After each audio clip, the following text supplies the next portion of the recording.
देख लो कोई रह तो नहीं गया। अयोध्या नगरी में देखने के लिए गए तो सरजू जी के किनारे एक व्यक्ति बैठा बैठा रो रहा था। हनुमान जी ने जाके पूछा, भैया तुम क्यों नहीं जा रहे हो, तुम्हारे लिए विमान नहीं आया? बोले मेरे लिए विमान नहीं आया। बोले तुम कौन हो? बोले मैं वही हूं जिसने किशोरी जी पर संशय किया, जिसने श्री सीता जी पर संशय किया, मैं वही हूं, वही धोबी हूं मैं, इसीलिए मेरे लिए विमान नहीं आया। मैं जिस विमान में बैठ जाता हूं वो विमान उड़ता ही नहीं है, इसलिए किसी ने मुझे अपने विमान में नहीं बैठाया। हनुमान जी उसको लेकर के आए, रघुनाथ जी से कहा, बोले महाराज ये रह गया, इसके लिए विमान नहीं आया। रघुनाथ जी बोले अब भैया इसने अपराध तो किया है, लेकिन अब चलो कोई बात नहीं, हम इसको क्षमा कर देते हैं, तुम एक काम करो हमारे विमान पर बैठ जाओ। ठाकुर जी ने अपने विमान पर उसको बिठा लिया। सुनो एक काम करो, सिंहासन के नीचे छुप के बैठ जाओ, किसी को दिखना मत। अब महाराज वैकुंठ में सबके विमान प्रवेश कर रहे थे, जितने घर थे अयोध्या में, एक एक घर में विमान आया था, सबके विमान एक एक करके प्रवेश कर रहे हैं, नगाड़े बज रहे हैं, बाजे बज रहे हैं, सबका स्वागत कर रहे हैं, पुष्प वर्षण कर रहे हैं, 33 कोटि देवता खड़े होकर के सबका स्वागत कर रहे हैं। रघुनाथ जी लीला पूरी करके पधारे हैं वापस। जैसे ही ठाकुर जी का विमान प्रवेश करने लगा, वैकुंठ के द्वार बंद हो गए अपने आप। भगवान बोले ये द्वार बंद क्यों हो गए? तो वैकुंठ ने प्रति उत्तर दिया, बोले महाराज आपके विमान में एक अयोग्य बैठा है, अनधिकारी व्यक्ति बैठा है, उसको उतारिए पहले, तभी वैकुंठ के द्वार खुलेंगे। वैकुंठ के अधिकारियों में, अनधिकारियों में एक दोष यह भी है, आचार्य की अवहेलना। और श्री सीता जी, किशोरी जी हमारी आचार्या हैं, उनकी अवहेलना करने वाले को हम वैकुंठ में प्रवेश नहीं करने देंगे, इसको निकालिए पहले, तभी वैकुंठ का द्वार खुलेगा। भगवान बोले भैया उतर जाओ तुम। उतर गया। बोले मैं कहां जाऊं? बोले तुम कोई नहीं, तुमको वैकुंठ नहीं भेजेंगे, तुमको स्वर्ग भेज देते हैं हम। इंद्र को बुलाया, इंद्र यहां पे आओ, इसको ले जाओ स्वर्ग में रखना, बढ़िया इसका ध्यान रखना, ठीक है? इंद्र बोला अभी इसी वक्त इस्तीफा देने को तैयार हूं, लेकिन इसको नहीं लेके जाऊंगा।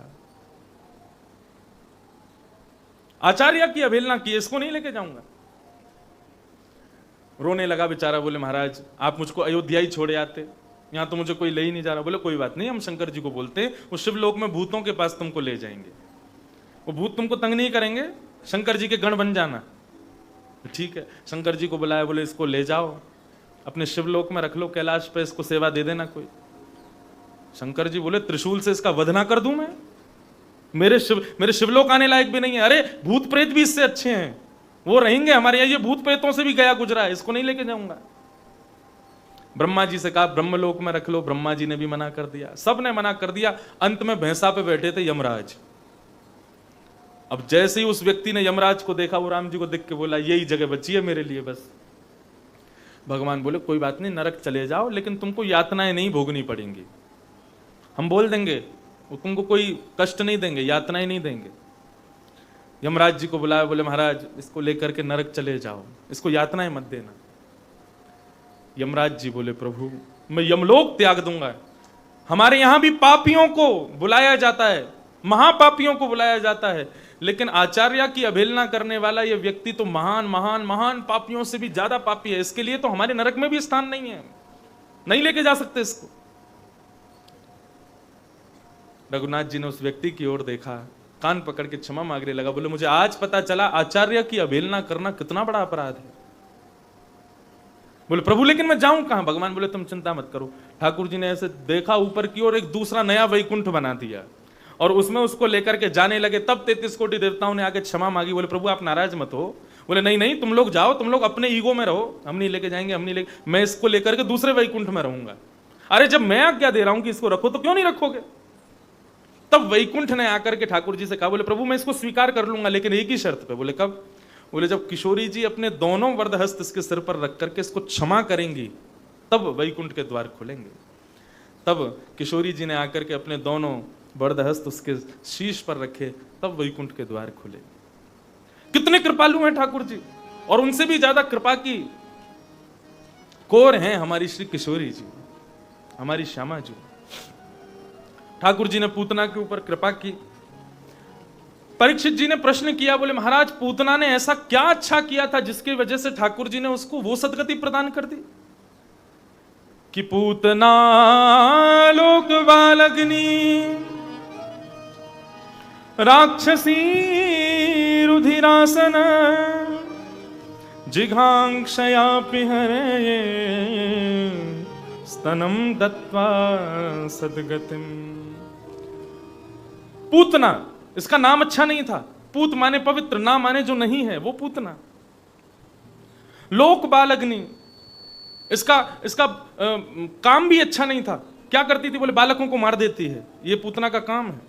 नाम अच्छा नहीं, काम अच्छा नहीं, तो बोले जाति अच्छी होगी, बोले राक्षसी, राक्षसी। काम अच्छा नहीं, नाम अच्छा नहीं, जाति अच्छी नहीं, तो बोले भोजन अच्छा करती होगी, बोले रुधिरासन, खून पीती है, यही उसका भोजन है। तो बोले भगवान के पास आने का आशय अच्छा होगा, भगवान के पास आने का कारण अच्छा होगा। बोले जिघांक्षयापि, भगवान को मारने आई थी, तब भी भगवान ने हरिम दत्वा सदगतिम, तब भी इसको सदगति देती। क्यों? बोले ठाकुर जी उसके नाम पर नहीं, उसके काम पर नहीं, उसकी क्रिया पर नहीं, उसके आगमन की स्थिति पर, आशय पर नहीं, किस पर रीझ गए? बोले जिस प्रकार से मारने के लिए आई ना, वो कारण ठाकुर जी को अच्छा लग गया, वो क्रिया ठाकुर जी को अच्छी लग गई। बोले क्या? बोले इसने अपने, जैसे माँ एक बालक को अपने हृदय से लगा करके दुग्ध पान कराती है, उस प्रकार पूतना ने अपने दुग्ध का पान कराया, तो इसके मारने का जो तरीका था ना, वो ठाकुर जी को अच्छा लग गया, इसलिए ठाकुर जी ने उसको सदगति दे दी। न जाने कौन से गुण पर दयानिधि रीझ जाते हैं, न जाने आपकी कौन सी क्रिया, आपका कौन सा गुण ठाकुर जी को भा जाए और ठाकुर जी आपसे रीझ जाएं। श्री जगन्नाथपुरी में वहां के पंडा पुजारी जब सेवा करते थे तो वहां ज्यादा पवित्रता शुद्धता का ध्यान रखते नहीं थे। तो दक्षिण से श्री रामानुज स्वामी जी महाराज अपने हजारों शिष्यों को लेकर जगन्नाथपुरी आ गए और उन्होंने वहां से सारे पंडाओं को बाहर कर दिया, सारे पुजारियों को बाहर कर दिया। बोले आज से तुम लोग सेवा नहीं करोगे, बिल्कुल शुद्धता का ध्यान नहीं रखते, आज से हम सेवा करेंगे। और रामानुजाचार्य जी अपने 1000 शिष्यों के साथ ठाकुर जी की सेवा करने लग गए। तो ठाकुर जी एक दिन मुंह फुला के बैठे थे, जगन्नाथ भगवान। रामानुज स्वामी जी ने पूछा, बोले प्रभु आप इतने उदास क्यों बैठे हो? बोले हमको आपकी सेवा में आनंद नहीं आ रहा है। हमको वो पंडा पुजारी लोग अपनी अपनी उड़िया भाषा में मटक मटक करके हाथ उठा करके जब वो नृत्य करते हैं ना मेरे सामने, मुझको उसमें ज्यादा सुख मिलता है, मुझको वही अच्छा लगता है। तो आप कृपा करके उन्हीं को वापस मेरी सेवा में भेजो, आप चले जाओ यहां से। आपको विधि विधान से सेवा करनी है, आप दक्षिण भारत में करो, लेकिन यहां तो मुझे उन्हीं के अनुसार सेवा ग्रहण करने दो। तो ठाकुर जी ना जाने आपके किस गुण पर रीझ जाएं, आपकी कौन सी क्रिया उनको भा जाए। कर्मा बाई खिचड़ी बनाती थी बिना नहाए धोए, और खिचड़ी बनाते बनाते दातुन करती रहती थी। उसके पिताजी कह के गए कि बिना ठाकुर जी के भोग लगाए पाना मत।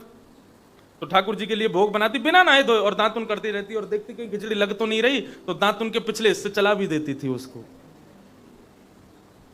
और तब जाकर के ठाकुर जी के सन्मुख पधराती थी और ठाकुर जी से कहती अब पाओ आपके लिए खिचड़ी बनाई है, नहाई धोई भी नहीं है अभी तक। ठाकुर जी के सामने बैठ के बोले पाओ, अब पा क्यों नहीं रहे हो? पिताजी के सामने तो रज रज के पाते होंगे, अब मैं सेवा कर रही हूं तो पा नहीं रहे हो।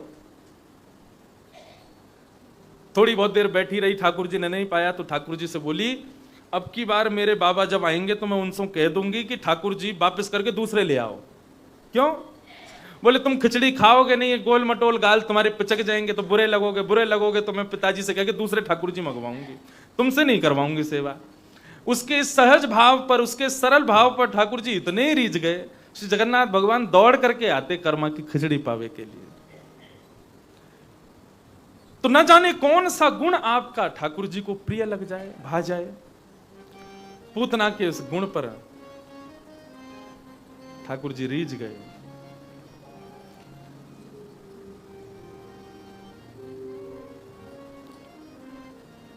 ठाकुर जी धीरे धीरे अब 3 महीने के है गए। जैसे ही 3 महीना के भये तो ठाकुर जी को पालना उत्सव मनाए हो गए। ठाकुर जी 3 महीना के भये तो ठाकुर जी ने पहली बार करवट बदली, तो करवट उत्सव मनाए हो गए। अब तो महाराज पूरे ब्रजमंडल में हल्ला मचवा दियो कि भैया सबको भोजन नंद भवन में होगा। क्यों? बोले आज नंद के लाला ने करवट लई है, वाह को आनंद मनायो जा रहा है। सब ब्रजवासी नंद भवन में इकट्ठे गए, कोई लाला के गाल खींचे, कोई हाथ खींचे, कोई पाम खींचे, लाला जोर जोर से रोवे। यशोदा मैया बोली कोई सोन ना दे मेरे लाला को। इतने में यशोदा मैया गई बैलगाड़ी के नीचे अपनी चुनरी की एक झूला सा बनायो और वहां में लाल जी को पधरा के और वही में लोरी गा करके लाल जी को सुलाने लगी। लाल जी वहां में पौड़ गए, सोने लगे। जैसे ही ठाकुर जी के नेत्र बंद भये, यशोदा बोली बहुत लोग आए, बहुत मेहमान आए, अब लाला सो गए, मैंने सबन से मिलके आऊं। मैया जैसे ही दूर गई, ठाकुर जी इतने में ही आंख खुल गई। मैया को देख करके बोले मैया मोते ज्यादा तो को वो सबरे मेहमान ज्यादा प्रिय लगे। अरे बड़े बड़े वेदज्ञ, बड़े बड़े ऋषि महामुनि भी वर्षों तक तपस्या करें तब भी मेरो दर्शन ना कर पावे। मैं तेरो लाला बन के आयो, तुम मुझको ऐसे छोड़ के चली जावे। तभी ठाकुर जी ने देखा बैलगाड़ी के ऊपर सक्टासुर बैठा था। सक्टासुर को ठाकुर जी ने देखा, अपना एक पांव उठाया, लंबा किया, लंबा करके जैसे ही तक के मारो बैलगाड़ी पलट गई। सक्टासुर को वध है क्यों, जोर की आवाज भई, सब ब्रजवासी दौड़ करके आए तो सक्टासुर मरो पड़ो और ठाकुर जी वहीं पर पौड़े भये। मैया ने आकर के लाला को गोदी में उठाया। वहां कुछ बालक खेल रहे थे। मैया ने कही अरे बालकों, मैं तुम्हारे सामने लाला को यहां सुला के गई, बैलगाड़ी कैसे पलटी? बालक बोले मैया हम बताएं कैसे पलटी? बोले कैसे पलटी? बोले तेरो लाला है ना ही नेक्सोसो। बोले हाँ। यहाँ ने अपनो पाम लंबो कियो, लंबो करके जोड़ते मारो बैलगाड़ी में, सोई बैलगाड़ी पलट गई। हमने देखो अपनी आंखन थे। यशोदा मैया पहले तो जोर से हंसी और फिर बालकन को एक एक धीरे धीरे थप्पड़ दियो। बोली चल झूठे, मेरो लाला नेक्सोसो 3 महीना को और या ने इतनी बड़ी बैलगाड़ी पलटा दी, झूठ बोले, शर्म ना आवे तो? सुखदेव जी महाराज परीक्षित से कह रहे हैं, बोले अप्रेमयम वलम तस्य बालकस्य न ते विदु। परीक्षित, बालक सब सच बोल रहे हैं, लेकिन मां की ममता इस बात को स्वीकार नहीं कर रही है कि मेरे लाला ने इतनी बड़ी बैलगाड़ी घेरी। ऐसी मां की वत्सलता, ऐसी मां की ठाकुर जी के प्रति ये करुणा। ठाकुर जी धीरे धीरे और बड़े भये, अब 1 वर्ष के है गए। अब ठाकुर जी घुटमुन घुटमुन चलन लगे। एक दिन ठाकुर जी घुटमुन घुटमुन चल रहे तो यशोदा मैया दो छोटी छोटी पायल निकाल करके लाई और ठाकुर जी के चरणन में बांध दी। अब जैसे ही ठाकुर जी घुटमुन घुटमुन चलन लगे तो छुम छुम छुम आवाज पीछे से आवे खुद के चरणन में से, और ठाकुर जी पीछे मुड़ के देखें ये छुम छुम आवाज कहां से आ रही है। फिर लाल जी अपने पैरन को देखें और पैरन में से वह पायल की आवाज सुन करके ठाकुर जी पौड़ जामे, पौड़ के अपने पामन को खूब जोर जोर से हिलामे। और वह दृश्य को देख करके सब लोग बड़े आनंद में भर गए। सब गोपियां लाल जी की या मनोरम छवि को देख करके गा रही हैं, ठाकुर जी की मधुर लीला चल रही है। पूरे विश्व को चलावे वारो आज स्वयं चलनो सीख रहे हो है। पूरे विश्व को जो बुलवावे वो आज बोलनो सीख रहे हो है। श्रुतिम अपरे स्मृतिम अपरे भजन्तु भव भीता नीतिम अपरे अहम तु वृंदम नंदम वृंदे यस्यालिंदे ब्रह्म वसिता। नारद जी महाराज बोले मैंने ब्रह्म को खोजा, श्रुतियों में खोजा मुझे नहीं मिला, स्मृतियों में खोजा मुझको वो नहीं मिला। मैंने बड़े बड़े भजनानंदियों से पूछा, वे भी मुझको उसका सटीक उत्तर नहीं दे सके, ब्रह्म कहां है। तभी कहा भयो, बोले अहम तु नंदम वृंदे। बोले जैसे ही मैं वृंदावन गयो तो वृंदावन में मैंने जब नंद बाबा के घर के आगे से निकलो तो मैंने कहा देखो, बोलो अहम तु नंदम वृंदे यस्यालिंदे ब्रह्म वसिताः। मैंने नंद बाबा की दहली पे लदो भयो कन्हैया देखो, ब्रह्म देखो। लदो भयो दहली आजकल तो छोटी बनामी ना है घरन में, पहले खूब ऊंची ऊंची दहली बनाते। ऊंची दहली क्यों बनती थी? कहीं कोई छोटे मोटे जीव भीतर नहीं चले जाएं। तो नारद जी बोले मैंने ब्रह्म को कहां देखा? बोले जब मैं नंद भवन के आगे से निकल रहे हो तो मैंने कहा देखो कि जैसे कई बार बालक क्या होता है, जब धीरे धीरे थोड़ा हरकत करना शुरू कर देते हैं, 1 वर्ष के हो जाते हैं, बालक को यदि बिस्तर पे चढ़ा दो तो बालक धीरे धीरे नीचे उतरने का प्रयास करता है। कैसे उतरता है? पहले अपना एक पांव नीचे लटकाएगा, फिर दूसरे पांव को नीचे लटकाएगा, चद्दर कस के पकड़ लेगा और फिर धीरे धीरे खिसकेगा नीचे। जब नीचे अंगूठा घुमाता रहेगा जब तक धरती नहीं आ जाएगी तब तक खिसकाएगा। अब कई बार क्या होता है, बालक जब दूसरों के घर में जाते हैं, ऊंचा बिस्तर होता है, तो वहां जब उतरने का प्रयास करते हैं और जब लंबाई ज्यादा हो जाती है, अब आधे जब लद जाते हैं उस पर, फिर वहां से चिल्लाते हैं मम्मी बचाओ, पापा बचाओ, फिर जोर जोर से रोते हैं। फिर कोई माता पिता जाके उनको वहां से उतार के नीचे धरते हैं, तब शांत होते हैं। नारद जी कह रहे हैं मैंने ब्रह्म को कहां देखा? बोले नंद भवन की दहली पार कर रहे थे, लेकिन पार हुई नहीं, इतनी ऊंची थी कि वहीं लद गए ठाकुर जी। अम्मा ना यहाँ के ना वहां के, बीच में लदे भाई, मैंने ब्रह्म को देखा और रो रहे हैं जोर जोर से, मैया मैया मुक्कू बच्चा, मैं गिर जाऊंगा नीचे। मैंने वहां पर ब्रह्म को देखा। ऐसे ठाकुर जी की मधुर लीला चल रही है। अब ठाकुर जी 1 साल के हो गए, लेकिन अभी तक नामकरण ना है भयो। क्यों ना भयो नामकरण? क्योंकि वसुदेव जी के कुल पुरोहित हैं श्री गर्गाचार्य जी, और नंद बाबा के कुल पुरोहित हैं सांडिल्य मुनि। सांडिल्य मुनि ये बात जानते हैं कि ये जो नंद भवन में जो 2 बालक हैं ना, ये नंद यशोदा के ना है, ये देवकी वसुदेव के हैं, और इनको नामकरण मैं ना करूंगा। भाई जिनके बालक हैं उनके कुल पुरोहित नामकरण करेंगे। इसलिए वो जब भी नंद बाबा उनसे कहते हैं नामकरण करने आओ, तो टाल देते हैं बात को। आज वसुदेव जी ने मन में विचार किया, हमारे बालक 1 वर्ष के अभी तक नामकरण ना है भयो, तो उन्होंने गर्गाचार्य जी से कहा कि आप वृंदावन जाओ। आप वृंदावन जाओगे तो आपको देख करके ही नंद बाबा के मन में अपने आप आ जाएगा कि मेरे बालकन को नामकरण आप ही कर दो, सांडिल्य मुनि तो आ नहीं रहे। तो गर्गाचार्य जी वृंदावन गए। वृंदावन पहुंचे तो नंद बाबा ने जाकर प्रार्थना करी, बोले प्रभु हमारे घर में 2 बालक हैं, यदि आप नामकरण कर दोगे तो बड़ा सौभाग्य होगा बालकन को। गर्गाचार्य जी बोले देखो भैया, तुम्हारे घर में जब जब उत्सव होता है तब तब कोई ना कोई विघ्न आता है, राक्षस आ जाते हैं, पूतना आई सक्तासुर आयो। अब नामकरण होगा तो फिर तो कछु हो जाएगा। दूसरी बात, हम तुम्हारे कुल पुरोहित नहीं, हमें वसुदेव जी के, वसुदेव जी के 8वें बालक को कंस ढूंढ रहा है।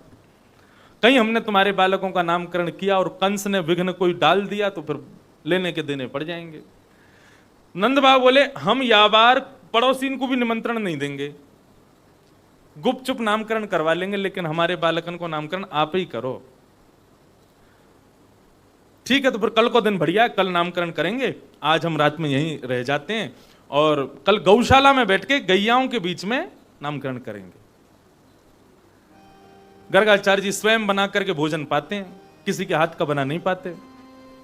यशोदा मैया से कही मेरी सब व्यवस्था कर दो, हम अपने शालिग्राम ठाकुर जी को भोग बनाएंगे। अब तो महाराज गोबर को चौका कियो, नयो चूल्हो बनायो, गर्गाचार्य जी को सब सूखी सामग्री दे दी, लो महाराज स्वयं बनाओ, पाओ, अपने ठाकुर जी को पवाओ। गर्गाचार्य जी ने खीर बनाई और खीर बना करके महाराज वहां में बढ़िया केसर डालो, किशमिश डाली, काजू डाले, सबरे व्यंजन डाल के बढ़िया खीर बनाई। कल मुझसे कोई कह रहे हो, बोले महाराज हमारे जोधपुर, एकमात्र जोधपुर ऐसा है जहां पर समोसे में भी काजू मिलेंगे आपको। बोले यहां पे कोई सब्जी बन जाए बिना ड्राई फ्रूट्स तो बनती नहीं है। बोले सब्जियों के जो दाम बाकी के शहरों में होंगे 100-150, यहाँ पे वो सीधे पहुंचते हैं 300। बोले इतने ड्राई फ्रूट डालते हैं उसमें, ऐसी बना दें महाराज।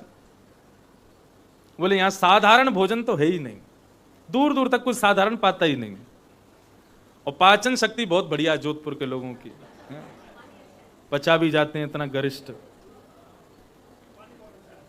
पानी बढ़िया है तभी हम ठीक हैं अभी तक, नहीं तो जिस हिसाब से यहाँ भोजन पवाते हैं ना, तो लगता तो ऐसा है कि महाराज अगर 1-2 महीना और रह लें यहाँ पे तो हमारे घर वाले पहचानेंगे नहीं हम लौट के गए तो।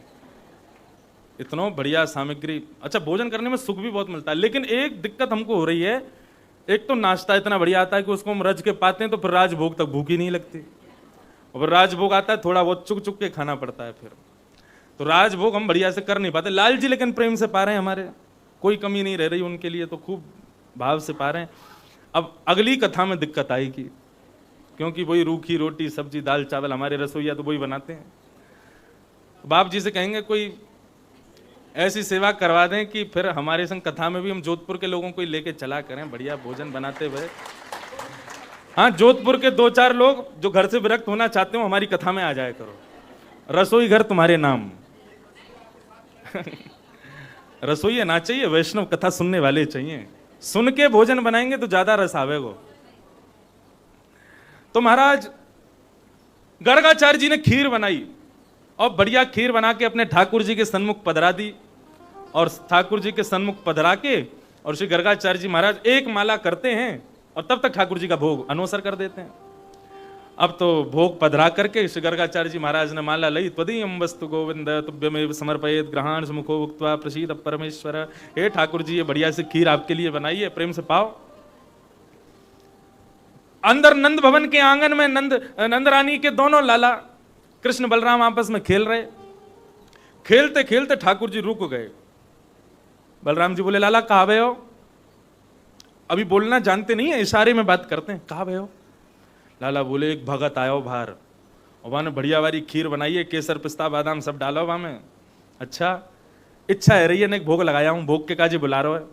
लाला जा भोग लगा के आ, और बढ़िया लगे तो हमको भी बताइए, हम आ जाएंगे तेरे संग। ठाकुर जी गुटमुन गुटमुन गुटमुन चल करके बाहर आए, और बाहर आकर के देखो महाराज शालिग्राम भगवान के सामने चांदी की कटोरी में खीर धरी है, और श्री गर्गाचार्य जी माला जप रहे हैं। ठाकुर जी ने खीर कटोरी उठाई और अपने हाथ में लेके वाकू चाटन लगे। 2 दतोइयां हैं ठाकुर जी की, दांत भी अभी निकरे ना है। प्रेम से वाकू पान लगे। इतने में ही गर्गाचार्य जी की महाराज माला पूरी है गई। जय हो मेरे साथ। देखिए तो महाराज वहां पे तो भोग ही ना है। इतने में ही देखो तो बगल में नेक सो लाला, और हाथ में खीर लिए, पूरे मुंह सन रहे खीर में, और वाकू हाथ से चाट रहे हैं। पहले तो ऐसे बोले, अरे यशोदा देख तेरे लाला ने कहा कियो, मेरे ठाकुर जी की खीर उठा के खा गए हो, सब रो झूठो कूटो कर दियो, फिर से गोबर को चौका लगाना पड़ेगा, फिर से सामग्री लानी पड़ेगी, लाल जी को भोग ना लगो, फिर से लगाना पड़ेगा।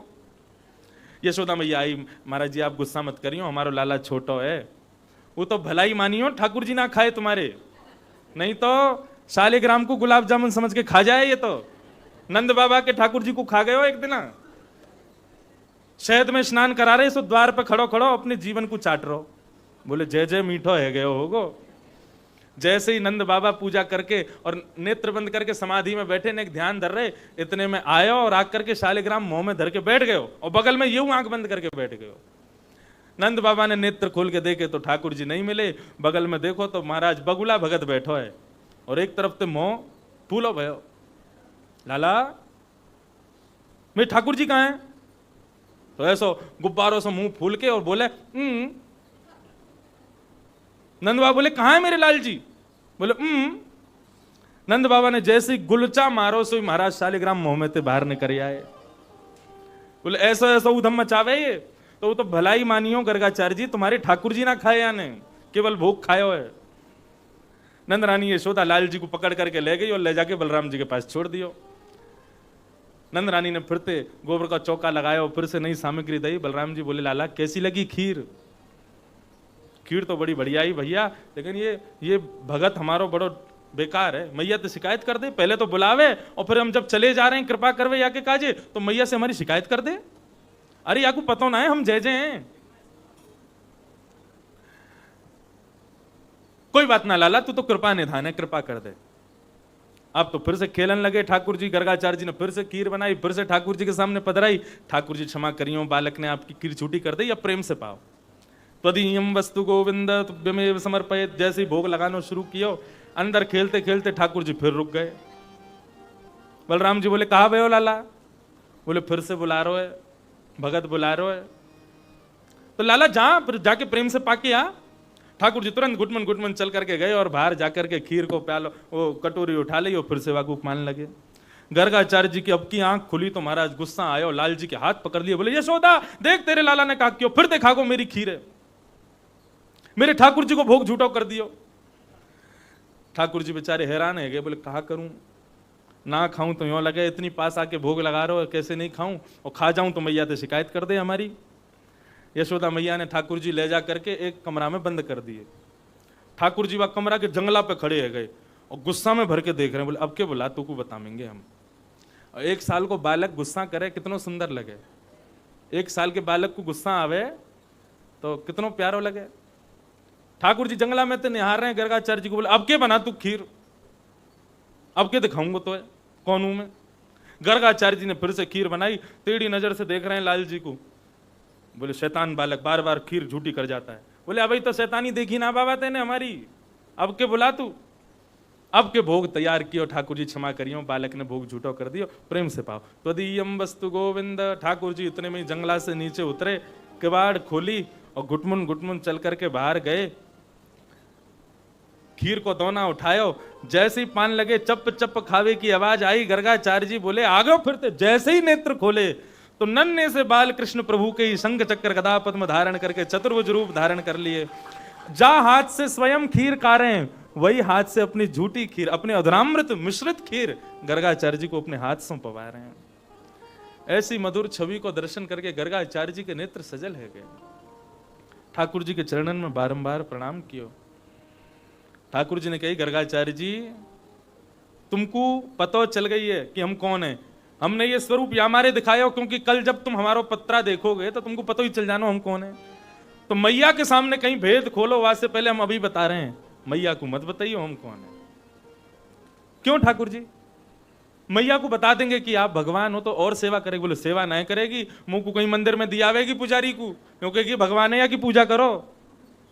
जो प्रेम ते मैया मुंह को हृदय से लगावे, रात में अपने बगल में सुलावे, मेरे पामन को दबावे, मुंह को नवावे दुबावे, मेरी चोटी बनावे, मेरो श्रृंगार करे, मुंह को यहाँ में ज्यादा सुख मिले। मुंह को भगवान बन के ना रहनो यहाँ पे। निज प्रभुता विसार प्रेम ने दिया कि सदा उल्टी बहे। निज प्रभुता विसार, ठाकुर जी अपनी प्रभुता छोड़ के बैठे हैं ब्रजमंडल में। अब तो महाराज प्रातः काल का समय हुआ, रोहिणी यशोदा दोनों आपस में चर्चा करने लगी। बोले हमारे कुल पुरोहित तो सांडिल्य मुनि और ये गर्गाचार्य नामकरण करवे आ गए, पतो ना कैसो नाम धर के जाएंगे बालकन को। यशोदा मैया बोली इनकी परीक्षा ले लें। बोले कैसे? बोले एक काम करो, बलराम को मुंह दे दो, कन्हैया को तुम ले लो, अदला बदली करके बैठेंगी। बाबा ने यदि सही सही बता दी हम कौन, ये बालक कौन है, तो समझ जाएंगे ठीक है, और नेको गड़बड़ी करी तो नंद जी सोम मना कर देंगे कि इनते नामकरण ना करवानो। रोहिणी जी ने अपनी गोद में कन्हैया ले लिए और श्री यशोदा जी ने अपनी गोद में बलराम जी लिए। गौशाला में जैसे ही पहुंची नामकरण के काजे, गर्गाचार्य जी ने जैसे ही यशोदा जी की गोद में बैठे हुए बलराम जी को देखो, बोले मैया ये आपको बेटा ना है। तो वो कौन है? अयम ही रोहिणी पुत्रो रमयन् सुहृदो गुणैः आख्यास्यते राम इति बलाधिक्यात् बलम विदुः।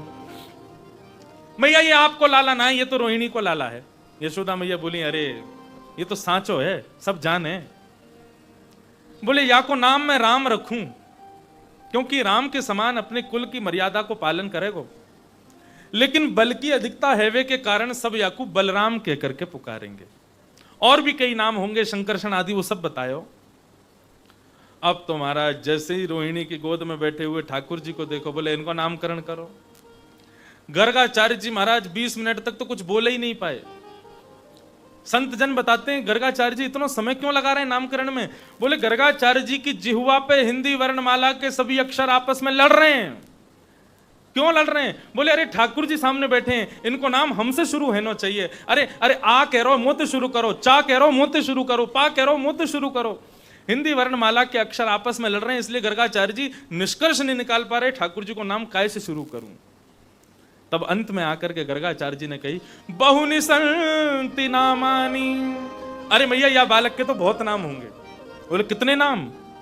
बोले जितने हिंदी वर्णमाला में अक्षर हैं वो भी कम पड़ेंगे, इतने ज्यादा नाम होंगे तुम्हारे या लाला के। नाम का है कोई एक नाम तो रखो। बोले शुक्ले रक्तस्तथा पीत इदानिम कृष्णताम गतः। आपके या लाला को नाम मैं कृष्ण रखूं। ये कृष्ण नाम ठाकुर जी का हो गया। बोलो बाल कृष्ण लाल की। कृष्ण शब्द साधारण नहीं है। कृष्ण का तात्पर्य क्या है? कृष्ण शब्द जो है ये भूवाचक शब्द है। पृथ्वी को कृषि कहते हैं, पृथ्वी पर रहने वाले लोगों को कृषि कहते हैं। और न माने निवृत्ति। जिस नाम को लेने से पृथ्वी पर रहने वालों की निवृत्ति हो जाए उनका नाम है कृष्ण। ऐसे ठाकुर जी को नाम कृष्ण रखो गए हो। अब तो मैया कन्हैया कन्हैया कहकर के बुला रही है। अब तो लाल जी बड़े प्रेम से उन्मुक्त रह गए हैं। मैया को देख करके आज पहली बार ठाकुर जी बोले मैया। अब तो मैया इतनी खुश रह गई कि महाराज लाल जी को लेके पूरे पूरे नंद भवन में घूम रही है। इतने में सामने से नंद बाबा आए और मैया बोली आज लाला ने मुंह से मैया कही। नंद बाबा ने गोद में लिए, बोलियो लाला, फिर से बोलियो। तो नंद बाबा को देख के बोले बाबा। अब तो नंद बाबा लेके घूमने लगे। इतने में सामने से बलराम जी आ गए। बलराम जी बोले मेरी गोद में दो लाला को। लाला को गोद में लियो। बलराम जी ने बोले फिर से बोलियो लाला। बोले भैया। अब तो मैया बाबा भैया ऐसो के हैं ठाकुर जी। अब तो मैया अटारी पे चढ़ के चिल्ला रही, अरे सुनो सुनो गोकुल वासियों, आज लाला ने मोसो मैया कही। नंद बाबा से बाबा कही, अरे बलराम से भैया कही है, उत्सव मनाओ सब लोग, पूरे ब्रजमंडल में उत्सव है रहे हो। कहने लगे मोहन मैया मैया, कहने लगे मोहन मैया मैया, कहने लगे मोहन मैया मैया, कहने लगे मोहन मैया मैया। पितानंद सो बाबा रे बाबा, पितानंद सो बाबा रे बाबा, पितानंद सो बाबा रे बाबा, पितानंद सो बाबा रे बाबा। और हलधर सो भैया, और हलधर सो भैया, और हलधर सो भैया, और हलधर सो भैया, और हलधर सो भैया भैया भैया। कहने लगे मोहन मैया मैया, कहने लगे मोहन मैया मैया, कहने लगे मोहन मैया मैया, कहने लगे मोहन मैया। बोलो नंद के लाला की, करताल बजा के गाओ। देखो आज की कथा तो गोकुल में है रही है, ये भूल जाओ कि जोधपुर में बैठे हो, और गोकुल में ठाकुर जी की प्रत्येक लीला को उत्सव मने। तो आज कथा में ये जो कीर्तन संकीर्तन है रहे हैं, वही भाव से रहे हैं कि गोकुल की कथा है रही है, और आप सबको प्रत्येक कीर्तन भाव में खूब ऐसे ही प्रत्यंड करना है कि जैसे आप उत्सव मना रहे हो। पूरे गोकुल में उत्सव मनो, जब ठाकुर जी ने मैया कही आप भी उत्सव मनाओ। ओ कहने लगे मोहन मैया मैया, कहने लगे मोहन मैया मैया। पितानंद सो बाबा रे बाबा, पितानंद सो बाबा रे बाबा। और हलधर सो भैया, और हलधर सो भैया, और हलधर सो भैया भैया भैया। कहने लगे मोहन मैया मैया, कहने लगे मोहन मैया मैया। ऊंचे चढ़ चढ़ कहत यशोदा, ऊंचे चढ़ चढ़ कहत यशोदा, ऊंचे चढ़ चढ़ कहत यशोदा, ऊंचे चढ़ चढ़ कहत यशोदा। ले ले नाम कन्हैया, ले ले नाम कन्हैया, ले ले नाम कन्हैया कन्हैया कन्हैया। कहने लगे मोहन मैया मैया, कहने लगे मोहन मैया मैया, कहने लगे मोहन मैया मैया, कहने लगे मोहन मैया मैया।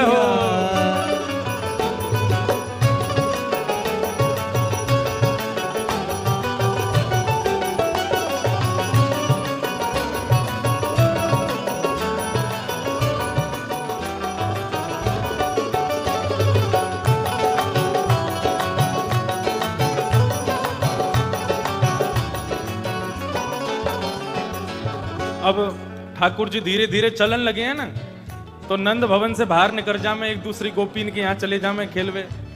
तो यशोदा मैया लाला को अपनी गोदी में बिठावे और बैठा के कहा समझा रही है। श्री सूरदास जी कह रहे हैं, दूर खिलन जन जाओ लाल रे, दूर खिलन जन जाओ लाल रे, दूर खिलन मत जाओ लाल रे, दूर खिलन मत जाओ लाल रे। क्यों? मारेगी काहू की गैया, मारेगी काहू की गैया, मारेगी काहू की गैया गैया गैया। कहने लगे मोहन मैया मैया, कहने लगे मोहन मैया मैया, कहने लगे मोहन मैया मैया, कहने लगे मोहन मैया मैया। गोपी ग्वाल करत कुलोहल, गोपी ग्वाल करत कुतूहल, गोपी ग्वाल करत कुतूहल, गोपी ग्वाल करत कुतूहल।